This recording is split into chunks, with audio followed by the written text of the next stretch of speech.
In Matthew chapter 16, verse 18, Jesus says this, "And I tell you, you are Peter, and on this rock I will build my church, and the gates of hell shall not prevail against it." This is one of the most important passages in all of Scripture for the church, yet I find it interesting that as I ride down the road and as I travel from town to town, we see more and more and more churches closing their doors. And honestly, many of the churches that are still here are churches that, in all honesty, probably have that day approaching very quickly. And even when we look at the trends within the United States and in other countries throughout the world, the percentage of people who profess to be Christians are growing smaller by the day.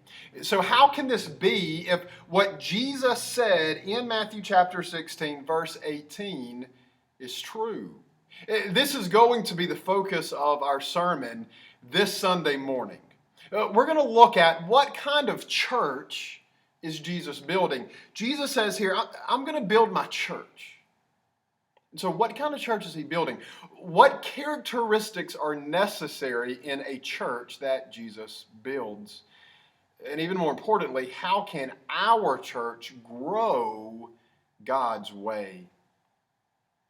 For many of you, I hate to be the bearer of bad news, but this summer is over halfway over. It is getting closer and closer to the time that students and teachers are going to be heading back to school for the new year. And it's time for many of them to be getting ready and preparing for that. Well, we here at First Baptist Church, we are doing the same thing. As we get ready to move into our new ministry year, I am praying for greater faithfulness from our church than ever before.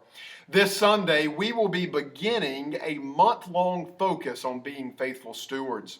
You may remember last year, around this same time, that we looked at the same thing as we focused on 1 Corinthians chapter 3, verses 6 through 7 in a sermon series entitled Celebrating Stewardship, Planting, Watering, Staying Faithful. This time of year is an opportunity for us to take time as a church to search and discover what we need to do to be faithful in the upcoming year with what God has given us. It's a time of renewing our commitment to Him, of making greater commitments for this upcoming year, of us looking back over this year and thanking God for what He's done among us and celebrating the many things in many ways that our church has been faithful through Jesus for this upcoming year. So I pray that not only this Sunday, but in the weeks to come over this next 4 or 5 weeks, that you will be faithful to be here on Sundays to renew your commitment to the Lord, to gear up and get ready for this new ministry year. But especially, I implore you to be here this Sunday as we study and we see what type of church it is that Jesus is growing and what we need to do to ensure that we are in the category of the churches that are still growing and are being faithful. God bless you.